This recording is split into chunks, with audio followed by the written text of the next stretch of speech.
শেখ হাসিনাকে তাদের দেশে তার যথার্থ স্থানে ফিরিয়ে নিয়ে যাওয়ার জন্য অজিত ডোভাল তার প্ল্যান তৈরি করে ফেলেছে। ভারত আরও রেগে গেছে এবং ক্ষুব্ধ হয়েছে আমাদের মোহাম্মদ ইউনূসের উপরে। ভারত কোনো রকমেই মোহাম্মদ ইউনূসকে কোনো রকম ছাড় দেবে না। তিনি যে পালিয়ে যাবেন, বাংলাদেশ থেকে চলে গিয়ে বিদেশে অন্য কোথাও গিয়ে আশ্রয় নেবেন, ভারত সেখানেও পর্যন্ত তাকে ধাওয়া করবে। রিহার্সাল কমপ্লিট, শেখ হাসিনা বাংলাদেশে ফিরতে চলেছেন এবং শাহজালাল যে বিমানবন্দর বাংলাদেশের মেন রাজধানী ঢাকায়, সেখানে কিন্তু তিনি নামবেন না, তিনি নামবেন তেজগাঁওতে। আর তার রিহার্সাল নিয়ে নিয়েছেন সেনাপ্রধান জেনারেল ওয়াকারুজ্জামান। দেশের বর্তমানে যে অবস্থা, ইউনূস সরকার যেভাবে বিফল হয়েছে, সমন্বয়কারীরা যেভাবে দেশকে জাহান্নাম বানিয়েছে, ওয়াকার সাহেবের ইমিডিয়েট কর্তব্য হচ্ছে ক্ষমতা গ্রহণ করা। বাংলাদেশে সেনা অভ্যুত্থান, যে বাংলাদেশে ইতিমধ্যে একটি সেনা অভ্যুত্থানের ঘটনা ঘটে গেছে এবং সর্বশেষ সেনাপ্রধান জেনারেল ওয়াকারুজ্জামান। প্রত্যেকটা গণমাধ্যমে যখন একটা নিউজ একই ধারায় আসে, তাহলে আমাদেরকে বিশ্বাস করতে হয় যে ঘটনাটা অবশ্যই সত্য, কারণ এটা জাতীয় দৈনিকে আসছে। আসামিরা হচ্ছে আওয়ামী লীগের নেতারা। তো কি করছে? পূর্ব পরিকল্পিত ভাবে তাদের দুজনকে ডেকে, আওয়ামী লীগ যতই মন্দর কথা বলেন, আওয়ামী লীগ নাই, আত্মগোপন বিদেশ গেছে, এখনো এই ভোট আছে কমার পর 20% বাদ দেওয়ার পর, এবং এখনো বিএনপির যে আওয়ামী লীগের ভোট বেশি, এটা তথ্যপাত্র এটাই বলছে। এই সরকার আসলে এই আসিয়ার মতো আর কত নিরহ বাচ্চা যদি ধর্ষণের শিকার হয়, তারপরে তিনি আপনার পদত্যাগ করে চলে যাবে, কিংবা একটা সুষ্ঠু একটা নির্বাচনের মাধ্যমে, জনগণের ম্যান্ডেটের মাধ্যমে একটা নির্বাচিত সরকার তিনি প্রতিষ্ঠিত করে যাবে। সারা দেশে যে নৈরাজ্য চলছে, সারা দেশে মানুষ যে ভয়ঙ্কর একটা পরিস্থিতির মধ্যে রয়েছে, তাতে কাটা ঘায়ে নুনের ছিটা দিচ্ছেন যেন আমাদের মহামান্য উপদেষ্টারা। তথ্য উপদেষ্টা মাহফুজ আলম এবং স্বরাষ্ট্র উপদেষ্টা জাহাঙ্গীর আলম সাহেব যে কথাগুলো বলেছেন, স্রেফ তামাশা মনে হচ্ছে সাধারণ মানুষের কাছে। মাগুরায় শিশু ধর্ষণের প্রতিবাদে উত্তাল বাংলাদেশ। দোষীদের শাস্তির দাবিতে রাত জেগে আন্দোলন করেছে বিশ্ববিদ্যালয়ের শিক্ষার্থীরা। উঠেছে ডক্টর ইউনূসের স্বরাষ্ট্র উপদেষ্টার পদত্যাগের দাবিও। এই পরিস্থিতিতে ড্যামেজ কন্ট্রোলে নামলেন ডক্টর ইউনূসের। সুপ্রিয় দর্শক মন্ডলী, আসসালামু আলাইকুম ওয়া রাহমাতুল্লাহ। আশা করি সবাই ভালো আছেন, সুস্থ আছেন। স্বাগত জানাচ্ছি আমাদের আরেকটি নতুন ভিডিওতে। সুপ্রিয় দর্শক মন্ডলী, ভিডিও থাম্বনেল টাইটেল ও ভিডিওর কিছু অংশ বিশেষ থেকে আপনারা ইতিমধ্যে ধারণা করতে পেরেছেন যে আজকের ভিডিওটি কতটা গুরুত্বপূর্ণ। সুপ্রিয় দর্শক মন্ডলী, আসুন আমরা সেই অংশ বিশেষগুলোর বিস্তারিত আলোচনা দেখে আসি, যা দেখলে আপনারা রীতিমতো অবাক হয়ে যাবেন। সুপ্রিয় দর্শক, আপনারা বুঝতে পারবেন দেশ কোন দিকে যাচ্ছে এবং ক্ষমতা কার হাতে যাচ্ছে, আবারও দেশে কি গন্ডগোল তৈরি হচ্ছে, সম্পূর্ণ বিষয়ে দেশের পরিস্থিতি সম্পর্কে আপনারা পরিস্থিতির ধারণা লাভ করতে পারবেন। আসুন আমরা সেই ভিডিওটির বিস্তারিত আলোচনা, অংশ বিশেষগুলোর সম্পূর্ণ বিস্তারিত আলোচনা দেখে আসি। তার আগে আপনাদের সাথে ছোট্ট একটা রিকোয়েস্ট, যারা আমার চ্যানেলের নতুন, চ্যানেলটি সাবস্ক্রাইব করে লাইক কমেন্ট শেয়ার। ভারত আরও রেগে গেছে এবং ক্ষুব্ধ হয়েছে আমাদের মোহাম্মদ ইউনূসের উপরে, এবং এই ব্যাপারে মোহাম্মদ ইউনূসকে ঠিকমতো শিক্ষা দেয়া, সেই ব্যাপারটা অজিত ডোভালের উপরে ন্যস্ত হয়েছে। আমি কিছুদিন আগে কয়েকটি এপিসোডে অজিত ডোভালের 3 পয়েন্ট প্ল্যান বাংলাদেশকে নিয়ে আমি দিয়েছি আমার এখানে এপিসোডে, এবং সেখানে বলেছি যে শেখ হাসিনাকে তাদের দেশে তার যথার্থ স্থানে ফিরিয়ে নিয়ে যাওয়ার জন্য ভারত এই কাজগুলো করতে যাচ্ছে। অজিত ডোভাল তার প্ল্যান তৈরি করে ফেলেছে। কিন্তু তার বাইরেও আরও একটা বড় জিনিস আছে, সেটা হচ্ছে ভারত কোনো রকমেই মোহাম্মদ ইউনূসকে কোনো রকম ছাড় দেবে না। তিনি যে পালিয়ে যাবেন দেশ থেকে, পালিয়ে গিয়ে কোনো জায়গায় আশ্রয় নিয়ে তিনি বিদেশে, তিনি বাংলাদেশ থেকে চলে গিয়ে বিদেশে অন্য কোথাও গিয়ে আশ্রয় নেবেন, ভারত সেখানেও পর্যন্ত তাকে ধাওয়া করবে। কারণ এই শান্তির নোবেল জয়ী, শান্তিতে নোবেল জিতেছেন যিনি, তার আসল চেহারাটা ভারত, পৃথিবীর অন্য দেশ যত না বুঝুক, ভারত সেটা খুব ভালোভাবে বুঝে নিয়েছে। আমি কেন এই কথাগুলো বলছি? তার কারণ এই মোহাম্মদ ইউনূস যেদিন প্যারিস থেকে ফিরলেন বাংলাদেশে গত বছর 2024-এর আগস্টে, 5 তারিখে শেখ হাসিনা বাংলাদেশ ছেড়ে ভারতে চলে আসতে বাধ্য হলেন। তারপর দিনই তিনি চলে এলেন এবং 8 তারিখে তিনি বাংলাদেশের প্রধান উপদেষ্টার পদে শপথ নিলেন। কিন্তু তার আগে, তার প্রথম বাংলাদেশের ঢাকা এয়ারপোর্টে নেমে তিনি ভারতের বিরুদ্ধে যে বিষটা উগরে দিয়েছেন, এবং ভারতের তরফ থেকে কোনো রকমভাবে তাকে যে তার বিরুদ্ধে তাও ততক্ষণে কোনো কথা বলা হয়েছে তা কিন্তু নয়। ভারত একটা কথাও তখনও বলেনি। তার মধ্যে তিনি নেমেই তিনি বললেন সাংবাদিকদের সামনে, তিনি বললেন ভারত যদি, শেখ হাসিনা ছিলেন ভারতের স্টুজ, ভারতের হাতের পুতুল, তিনি চলে গেছেন। এইবার যদি ভারত যদি বাংলাদেশের বিরুদ্ধে যদি কিছু করতে যায় যদি, তাহলে ভারতকে মনে রাখতে হবে যে 7 সিস্টার্স, যে নর্থ ইস্টার্ন যে রাজ্যগুলো রয়েছে ভারতের, আমরাও সেখানে গোলমাল পাকাতে পারি, মানে ভারত থেকে বিচ্ছিন্ন করার চেষ্টা করতে পারি। এইটা তারপরেও দেখুন নরেন্দ্র মোদী যখন তিনি শপথ নিলেন আমাদের মোহাম্মদ ইউনুস, তাকে তিনি শুভেচ্ছা বার্তাও পাঠিয়েছিলেন। এই যে চীনে যাবেন না বলছেন আমাদের মোহাম্মদ ইউনুস, চীন সফরে যাবেন এই 1-1 মাসের মধ্যে। 1-1 মাস ক্ষমতায় থাকলে তারপর তো চীনে যাবেন, ক্ষমতায় থাকতে পারবে না মোহাম্মদ ইউনুস, এটাও বলে দিলাম। তার কারণ হচ্ছে চীনে যাবে মোহাম্মদ ইউনুসের প্ল্যান হচ্ছে তিস্তার যে ব্যারেজ, সেই ব্যারেজ তৈরির দায়িত্ব দিয়ে দেবে চীনকে, এবং চিকেন নেক থেকে তিস্তা ব্যারেজ হচ্ছে খুব কম দূরত্ব, সুতরাং চীন সেখানটা ঘাঁটি গাড়বে, ভারত এটা হতে দেবে না।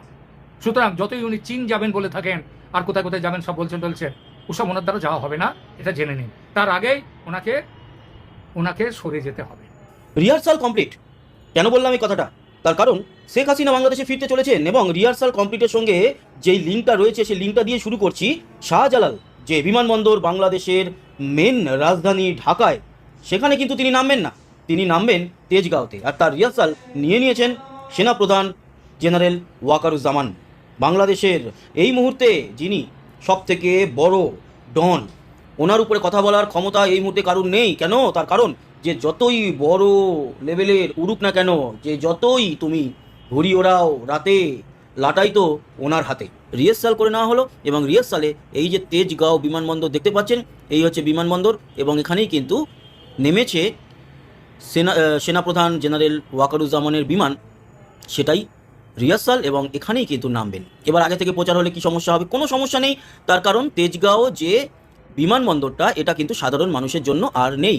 এখানে বিএসএফ থেকে শুরু করে, বিএসএফ না মানে ওই বিএএফ, তারপরে আরও যে বাংলাদেশের বাহিনী আছে, বিভিন্ন ট্রেনিং হয় সেই সমস্ত। দেখুন এখানেও কিন্তু অনেক হেলিকপ্টার থেকে শুরু করে সব সেনাবাহিনীর রয়েছে।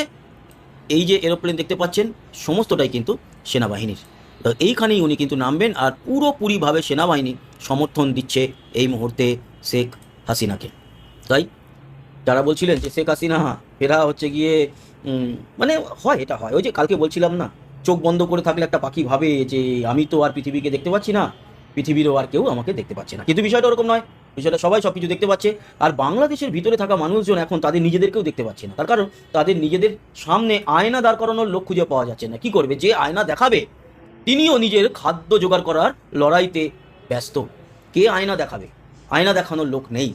তাই এই মুহূর্তে বাংলাদেশের সবাই নিজের লড়াইয়ের পিছনে জড়িত। হ্যাঁ, কিছু তো মানুষ থাকছেই যারা মোহাম্মদ ইউনুস এবং এই যে ছাত্র সমন্বয়ক, যদিও ওই যে সমন্বয়ক, বৈষম্য বিরোধী, এগুলো এখন সব গালাগালি বা খিস্তির মতো একটি ভাষা হয়ে দাঁড়িয়ে গেছে। নাহিদ ইসলামও বলেছে যে এখন আর এই যে বৈষম্য বিরোধী এবং সমন্বয়ক, এই বিষয়গুলো নিয়ে যারা নিজেদের পরিচয় দেবে সেগুলোই কিন্তু এখন ব্যর্থ পরিচয়। এই ব্যর্থ পরিচয়ের সামনে দাঁড়িয়ে বাংলাদেশের মানুষরা এখন নিজেরাই ব্যর্থতার সম্মুখীন, সব দিক থেকে ব্যর্থ হচ্ছে, সব দিক থেকে যেদিক থেকে তারা এগোচ্ছে সব দিক থেকে ব্যর্থ হতে এই 8-9 মাসে এমন জায়গায় পৌঁছেছে যে সেনাপ্রধানকে বলতে হচ্ছে এনাফ ইজ এনাফ, এনাফের বাইরে আসতে হবে। শেখ হাসিনা কিন্তু ফিরতে চলেছে এবং এটাও বলে রাখি মার্চের মধ্যেই ওনার ফেরার কথা। আর আমেরিকার যে রাষ্ট্রপতি ডোনাল্ড ট্রাম্প, তিনি ভারতে আসবেন, ওনার কিন্তু পুরোপুরি মতামত একেবারেই শেখ হাসিনার তরফে। তাই ওই জায়গায় দাঁড়িয়ে মোহাম্মদ ইউনুস বা আদার্সকেও খুব একটা যে কিছু কাঠি ঘোরাতে পারবে বা লাঠি ঘোরাতে পারবে সেরকম নয়। যদিও আমি কিন্তু আমেরিকাকে ব্যক্তিগতভাবে পছন্দ করি না, এই মুহূর্তেও করি না, কোনোদিনও করতাম না। কিন্তু কিছু জায়গাতে এই মুহূর্তে দাঁড়িয়ে যেটা বলতেই হচ্ছে, এই বাংলাদেশকে এই যে খারাপ সিচুয়েশনের মধ্যে আনার সব থেকে বড় জঘন্য ষড়যন্ত্রকারী দেশ হচ্ছে গিয়ে আমেরিকা। তারা করেছে, এখন তাদেরকেই ঠিক করতে হবে, না হলে সব মোটামুটি ঠিকই ছিল। ছোটোখাটো কিছু ভারতের সঙ্গে সমস্যা ছিল, ওই বাচ্চা মানুষগুলো ভারত বয়কট হ্যান বলবে। মালদ্বীপ করেছিল, মালদ্বীপ বুঝে গেছে, লেজে গোবরে হয়ে এখন ভারতের অনুদানও নিচ্ছে। ভারতকে বলছে না ওই যে ছিল আপনাদের যে সেনাবাহিনীর কিছু লোক ছিল, তাদের মধ্যে নার্স ডাক্তার ছিল, ওদের পাঠান, ওরা খুব ভালো হেল্প করতো আমাদের পুরো কোস্ট এরিয়াতে। এখন তাদেরকে আবার নিয়ে যাওয়ার জন্য অনুরোধ করছে। তার মানে এটাই দাঁড়ায় যে কিছু কিছু জায়গাতে চীনের খোঁচায় তারা এগুলো করে, আবার ঘুরে আসতে বাধ্য হয়। সারা দেশে যে নৈরাজ্য চলছে, সারা দেশের মানুষ যে ভয়ঙ্কর একটা পরিস্থিতির মধ্যে রয়েছে, তাতে কাটা ঘায়ে নুনের ছিটা দিচ্ছেন যেন আমাদের মহামান্য উপদেষ্টারা। তথ্য উপদেষ্টা মাহফুজ আলম এবং স্বরাষ্ট্র উপদেষ্টা জাহাঙ্গীর আলম সাহেব যে কথাগুলো বলেছেন স্রেফ তামাশা মনে হচ্ছে সাধারণ মানুষের কাছে। তথ্য উপদেষ্টা মাহফুজ আলম কি বলেছেন? তিনি বলছেন গত 7-8 মাসে যতগুলো মব হয়েছে সবগুলোর তথ্য সরকারের কাছে আছে।